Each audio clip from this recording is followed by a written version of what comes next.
Welcome back to the show. I'm one of your hosts, Kyle Goethe from GoatFilmReviews.com. Now I'm going to be conscious if I'm going to smile during this. All right. Once again, thanks for watching. Thanks for following. And for our loyal fans, thank you for continuing to support the show. You can follow the show on Twitter and on Instagram. We do have a Patreon. Check that out for some great deals to tell us some movies we should do in the future. Both Kyle and I are members of the Minnesota Film Critics Alliance. Check out that webpage for critic reviews as well as ours. And, of course, we can talk about another horror hit from 2022. It is Smile. When Rose's patient commits suicide right in front of her, she begins seeing things that no one else can. People smiling, disturbing images, and now she has to discover where this curse came from and how she can get rid of it. Okay, so this kind of... It's really interesting. Parker Finn, he's done another movie called Laura Slept Here. This is kind of his second full feature film, if I'm right. Laura is a short, and the other film, I think this is his first feature. Full feature. This is actually adapted from Laura Can't Sleep. Is that what it's called? It's adapted from that and actually features the actress Caitlin Stasey as Laura, who is in this film playing Laura, who kills herself at the beginning of the movie. Yeah. So I'm not sure if it's kind of a sequel to that. You know, it kind of seems like it's lending itself to that, but I don't know. Maybe an offshoot or something like that, yeah. So you have Sophie Bacon. She's done a lot of TV series if you look up on her IMDb, as well as Kyle Garner. And now I recognize him from another previous horror movie, Scream. He was in Scream also. He's like kind of like Justin Long in that he is this undercurrent of solid horror work. You know, like he was in Red Eye from Wes Craven. He was the best part, I think, of the Nightmare on Elm Street remake. And then of course Scream 2022. This film, he's been in a lot of horror, and we're not talking about him, but I certainly am because I love a good KG. Because he doesn't really kind of pop out. I mean, he does really good performances, but it's almost like if you talk about the overall review, it's not one of those, oh yeah, that's him. And again, you'll notice he's never the guy. Like, he's never the lead in those films. He, at best, is the kind of secondary lead. Kind of like in this movie. Like this one, yeah. You can't fool me with that mustache. I've seen you, I was like, that's the dude I've always seen He's before, more grizzled in Scream, though. He's got, like, the long, stretchy hair, and he didn't even look like the same guy. Yeah. Kai Penn is in this, which is interesting. He plays a doctor, but it was nice to see him in it. Yeah. Almost I thought we are going to have some comedy relief in the movie with him, but he kind of plays it straightforward, which I kind of appreciate. But that's what's so fascinating about all the performers in this film is you have Sosie Bacon as the lead. I think, is that Kevin Bacon's daughter? I think that's Kevin Bacon's daughter. Maybe it is. You have her in the lead, and again, lots of TV work, lots of secondary work before I don't think I've seen her leading. But then it's everyone around her is like on the level of that supporting cast that's like really incredible supporting cast. You have Robin Wiegert from she plays the doctor in this film. She was of course famous for Deadwood. She played Calamity Jane. Yes. You've got Rob Morgan, who I adore. We would know Rob Morgan if you know Marvel TV shows. Oh, okay, yeah. And I was just thinking we'd watch him, in Don't Look Up. He was in Just Mercy. Cal Penn, as you mentioned. There's a lot of like secondary performers in this film that are phenomenal in everything they do, and that's I think a good idea when you have Sosie Bacon leading a film for the first time. They're lifting her up. Yeah. So I just want to expand on Rob Morgan. So he played this character called Turk Barrett. You'll see him on like a variety of Marvel TV shows. It's a single detective character. You'll see him peppered into variety, like Jessica Jones and stuff like that, or the Iron Fist. He plays this one character, kind of bounces and moves into different of Marvel series. That's why Marvel's so effective. You can take one person, and you can just jump into another different show and kind of blend in. And Rob Morgan does that with a character called Turk Barrett. Side note, can I give you some painful thing? I've never watched any of the Netflix Marvel things. Not even Daredevil? Nope. Oh, I missed the boat on the first season and just never caught up on it. I've been trying to. I can't even keep up with the Marvel Disney stuff. Anyway. So Parker Finn, he talked about in an interview is that he is much. I agree with we're kind of the same thread that when you mess with people's brains, kind of horror is what I like. And that he's more attracted to that psychological horror, like Jacob's Ladder, kind of confusing environments. Psychological horror is kind of almost like Cabin of Dr. Caligari. Is the world crazy or just I'm crazy? Or am I perceiving things correctly? Am I interpreting what is going on right? Or is something really just, maybe everybody's right. Maybe we should just talk to a shrink. Yeah. And then I think, going into the film, that was part of, I mean, I would say a very hit and miss marketing campaign of like what they did well, they did very well, and what they didn't do Going well, to they like the didn't World do well. Series game and have somebody Having her on Good Morning America was my favorite one because they realized it like partway through the show, and like they realized there's someone out there that's just doing the like smile thing.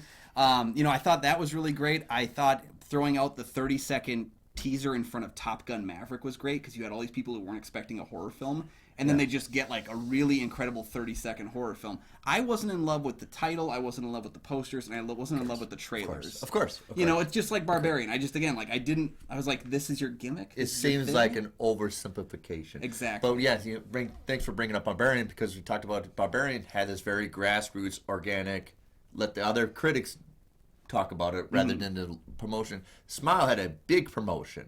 It was out there on television, on sports events, on like that. Yeah. Which is a very different attack how you want to talk about your films. But I think both of them did it right for what their product is. Well, and they both were successful films, so I can't fight it. I will say that with both films, though, the only reason I saw Barbarian and the only reason I saw Smile was word of mouth.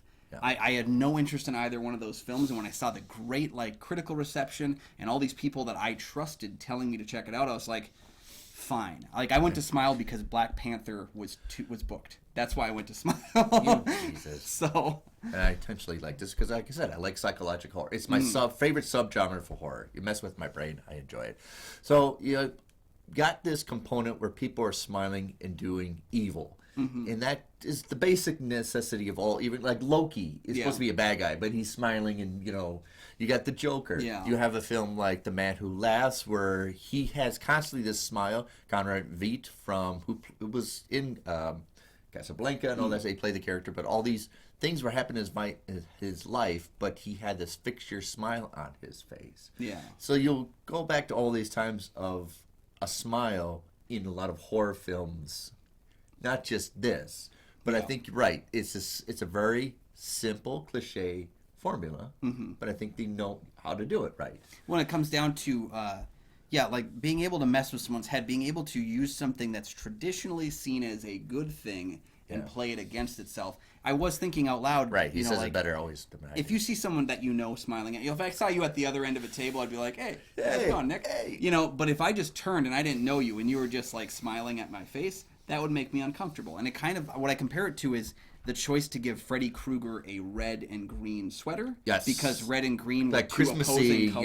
you're right, very Christmassy. But we think of it Christmassy, but they're two opposing colors that are supposed to make people uncomfortable when they're placed next to each other. And so that's where that idea came from, the red and green sweater. Oh, the colors. Yeah, it's like psychology of color. I and take so that class. Playing with that kind of an element in the smile, and then also not overdoing the references to it, but having each one make sense. Like there's that scene where she's in the hospital room and there's the pain level chart. Yes. And it's like focused on the zero pain, and the guy's like really, I thought that was, that's a good idea. Cinematography is Charlie Saroff. I really researched hard to find more I could find about him. I kind of hit a lot of dead ends. He did for a movie called Relic. I think you might have seen Relic. I've not seen Relic, the 2020 film, but that's the one that everyone was talking about during 2020 to check out. I just never got around to it. But yeah, it was one that like underground was pretty popular. And then he did Pink Skies Ahead. So it's interesting because we have a lot of people who seem really fresh. Yeah. In the Hollywood, we have a very new director. A lot of cast are kind of, you've seen them before, but not really as lead casts. And you have a lot of people, probably in cast and crew, are very new. I looked even the production assistants. There are a lot of production assistants on this Hollywood film. This is the first time they're ever doing production assistants. Yeah. So this is a very fresh cast and crew. I think there's a reason for that, though, that this movie, has been talked about. It was planned to be a Paramount Plus film. It was going to be specific to the streaming service. Very strong test screenings made the studio go, we could make some money on this. Which is kind of funny because that's exactly the opposite of what they did with another very popular horror film this year, which was Orphan First Kill. They put it out on Paramount Plus, put it in theaters, and the movie had great reviews. There was a lot of people really going to see it. It actually made a good amount of money, but they had kept it on Paramount Plus, so if you wanted to, you could just not pay for it, And we're looking at Paramount Plus Paramount Pictures is taking a lot of risk at new directors. In fact, we know like Andrew Hunt. Paramount's taking a lot of risks with smaller budgets, but something like this, they must have seen something that attracted them to invest in, because it's really like brand new people. Yeah, but I think the big thing is that if there, no other genre has succeeded in the post-pandemic era like horror has. Yeah. You know, we've seen Phase 4 Marvel movies that are, even though they're making $800 million, they're not breaking that billion that everyone seems to think is like a have to do. We see, you know, comedy films like Bros underperforming. Horror is performing.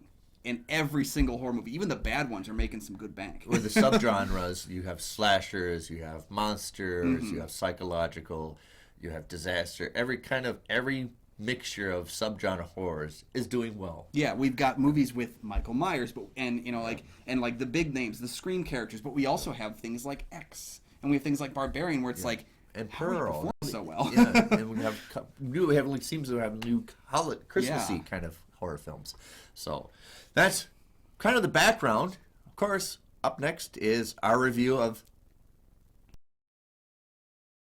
Okay, so I don't know. Is it gonna be tough to put them? If somebody said, "Give me the top 10 lists of your best horror films of 2022," I am probably gonna assume that a majority of people are gonna put this somewhere in the top 10 list of horror films of the year.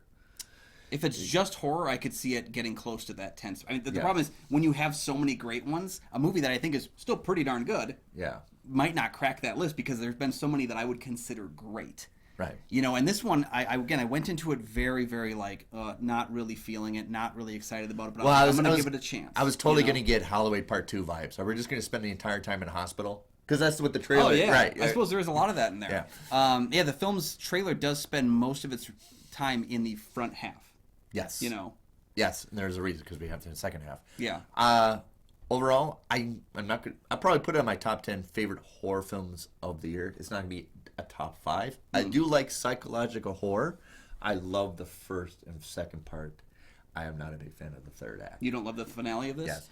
But I love where it's going. I understand. I relate to this character because I've been dealing with this tinnitus thing that I've had for a year, and people are like, maybe maybe you need to talk to a therapist. I go, no, this is screaming, agonizing pain, and people are like, well, you're pretty chill. Get over it. And then when you're not chill, they're like, get over it. Yeah. And then you're like, am I really going crazy? Is this part? Now I have to. This is part of my life.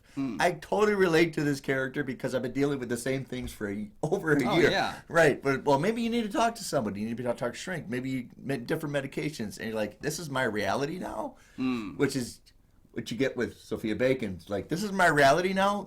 Am I crazy? Maybe yeah. Well, the thing is, the film does hit a number of similar beats. I find it to be more engaging than other films that other people praise. There's been a lot of comparisons this film to The Ring. I think if given the opportunity to watch one or the other, right now I'm choosing Smile just because I found it a little bit more entertaining. Right. The big thing for me is the surprise factor of the entertainment. But the biggest flaw for the film, there's no reason this movie should be 2 hours long. There is absolutely no reason, because it does operate on a bit of a gimmick. Right. And then just my main criticism is if you're going to do the trickeries of, well, that wasn't real, and you're going to spend 15 minutes of the movie on something that it was just, oh, I woke up. What the heck's going on?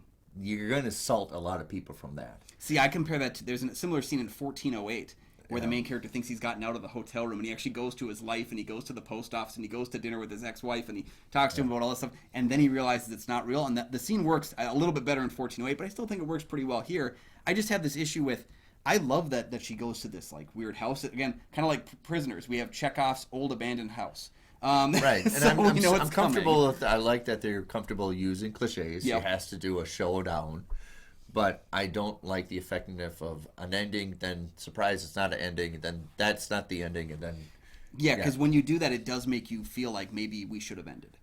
Because that happened with. We're gonna get into spoilers here. Just be aware. That ending part where she stabs the other guy. She stabs the guy to kill him to pass the curse, and then she realizes she didn't. That was the part where I was like, I thought that was the ending. Like I thought that would be maybe where we should perfectly. go. I agree. That's exactly what I said. If she executed what the person in the interrogation, they're not taking her. Wonderfully shot interrogation room. Yeah. I thought that looked authentic. I don't know what they did. Yeah. But if you're going to end it there and not end it there, then you have to go monster. Yeah. And I said, if they're not going to end there, then they're going to go monster. And I was right. And I was like, I wish you'd just stay into the psychological component of it. See, I'm a creature effects guy. I know you're so a creature. Having that, Yeah. like, that's my double-edged sword here. Is But I you wish the film understand- wasn't longer. Yeah. But if it's going to be longer, I'm thankful we have a really cool creature effect with Alec Gillis. And it seems Tom like when I'm Woodruff. sour on it, I really do like this movie. I probably watch it 3 or 4 more times again. Yeah. But I just like that avenue when you go that ending part. We agree. Mm-hmm. If you're not going to end the movie there, you have to go big or bad because nobody's not going to be interested anymore, and you have to introduce monster. Yep. And we again, all know that. That monster's really cool. Like we're in a weird thing right now where we've got a lot of similar kind of monsters in these films. Between this film and a few other horror films that have come out, we've got the tall, thin lady monster that has been kind of Well, we don't know. We don't know we never get the answer. Yeah, what it that's true. is. We don't know what the motive is, other than says it's just this is like Yeah. But I don't care about that so much as, all right, planting these delusions, and we have to see them for 15 minutes or whatever. Yeah. Eventually, you're just going to go nuts. If you think everything is not reality, you're just going to do it yourself and get over with it. Yeah. But yeah, you have to introduce monster That's in the the struggle Cabin in the of it. Woods. Because you have, it's a 2-hour movie, and I think if you hit all your cliches well, I think you can still make a movie out of that works really well at 90 minutes. Yeah. But let's talk about there's 12 Friday the 13th movies. They are all the same damn movie. I get that. They're all 90 minutes though, and they're all brisk. And I think this movie hitting all those same beats would have done much better if it had just shortened itself up. Right. Gotten to the answer. Even if you had the fake out ending and then the real ending, there's some stuff throughout this film that could have been trimmed. Yeah. I think the Jesse T. Usher character, I like Jesse Oh, the whole T. Usher, car scene of but her he doesn't and, seem as necessary. yeah, You there's know? a lot of the whole scene of her in the car, and then she wakes up in the imaginary. Then you have this 10-minute dialogue or whatever. I don't know. Yeah. It's like let's go. I I understand. think returning to the sister's house doesn't add nearly as much to the story after the event. Like after the birthday party, she goes back to the sister's house. I don't think that scene does much. But the birthday party, very effective. Yeah. Yeah, that was. It went yeah. from like 0 to 60 really quick at that point, which I appreciated because I didn't think we were going to get to that kind of a scene until like deep into Act 2. Yeah, they're trusting the editing that if they jump to one beat to another, that you're not going to continuity. You're going to forget that. If you look at go back and watch the editing, all of a sudden it cut, and then she's at the door for the birthday party. Yep. And they're trusting you that maybe this is how she's perceiving reality, almost like Girl Interrupted did with editing. See, that's the only way I can reconcile. They want you to that. trust the editing part of that. Yeah. And I just didn't buy it wholesale, and I'm still a big fan of this movie. Yep. Again, what it does so well that I can forgive some of its many faults. Yeah. Because, there's one edit in particular, and I do like most of the editing in the film. Elliot Greenberg did this, who did Crawl, our first episode ever, did the editing on this. I think most of the editing works, but there's things like there's a lot of jump scares. And like they're predominant. Where like it helped out in the theater. I was sitting right next to this girl in the theater who was losing her mind, and it made me more scared because I was waiting for her to jump. Jump scares, It's one of those things that doesn't really work all the time. And there's one scare in her home that jump cuts to her being outside the sister's house again after the party. Yeah. And I was like, the only way I can reconcile it is if this is how she's experiencing time. And I was thinking of Jacob's Ladder at that point, where she's kind of waking up. Almost from like these that, waking right? nightmares. Yeah, it's like Jacob's Ladder going to the editing is part of the. I'm not sure if that was intentional though. I know. Yeah, but jump scares, I always almost like a gong. When you're a drummer in a band and you have a gong, you can't beat the gong every 5 minutes because people are getting tired of it. You have to find the right amount of times you want to use it. Yeah. Or how many? Or maybe use it once, twice, or 3 times. But you can't keep hitting the gong throughout the concert. People get annoyed with it. Yeah. So you have to. It's almost like the gong for a drummer. You gotta like, or this, something like that, like a crash cymbal. You can't hit the crash cymbal all the time. People are gonna go nuts. Yeah. If you want to see like how jump scares can be like overdone to death, check out the first episode of the show Midnight Club, directed by Mike Flanagan. He has like 30 jump scares in 60 seconds just to show you what it's like when it's overdone as a joke, and it's fantastic. That being said, there was at least once or twice where I expected a jump scare that didn't come in this film, so I'll give it credit there. There's always that scene where a character opens a fridge, and you're like, the monster's behind the fridge when she closes it. And it happened where she closed the door, I was like, there's a monster! Oh, good for you guys. So, overall, I think story-wise, they got the character right. I do relate to the anxiety of it. Everybody is just trying to help, but you're not understanding, and they're not giving the right evidence of help. I understand the anxiety about what the hell is going on, and I was all about the condemned thing. I think you can actually turn this and make it into a noir too, of going to drag to hell. But Yeah. I'm up on this. I think this is a solid movie, one that I will be watching again because I tried to get my wife to watch it with me this week and we got too busy. So she wants to watch it, so I'll be sitting through it again soon. But I enjoyed the experience of it. One thing about it is I really liked the mythology of what we were uncovering there about this curse and about how it can be broken or subverted or changed. I wish we got a little bit more mythology. A little more Tell me expansive about that about it. monster. Tell me about where it came from. I know you don't have to do it, but I like hearing kind of these like weird backstory creature things. I'd like to see more. It's a virus. That's the thing is I want to spend time with that creepy monster. But I will say I don't think this is a horror movie that needs a sequel at all. If they're gonna do one, we're gonna get one. then they better at least give me more mythology. Give me more of that. And you know what? Give me more Kyle Gallner because he's set up that he could be our guy in the sequel. And if you're gonna do a second one, pick up right after this one ends. Yeah. So, have you seen Smile? Yes, let us know your thoughts on the film. Hey, I'd tell you to tell us your favorite Parker Finn film, but he's only made the one. So, let us know if there's a 2022 horror film that we've not talked about on the show that you'd love to see us talk about before the end of the year. There's still quite a few out there, Yeah, we got a couple weeks left for Scary Movie Saturdays. You can get your pick in there. Please let us know your favorite 2022 horror film that we've missed. And make sure you go down and like and subscribe. They're 2 free things you can do. They help support the channel. Really Never miss a new episode. And check out the Patreon link, as Nick pointed out before. We've got some new Patreon picks for this month coming through, as well as our new episode of Road to De Palma. We do have a bunch of content on there already. Yeah, so please check out that. The link's down in the description. We'll see you guys later, and you can find all my film reviews over at GoFilmReviews.com. You can find my show, The St. Paul Filmcast, anywhere you find podcasts, and it's an audio, so you don't know if I'm smiling or not.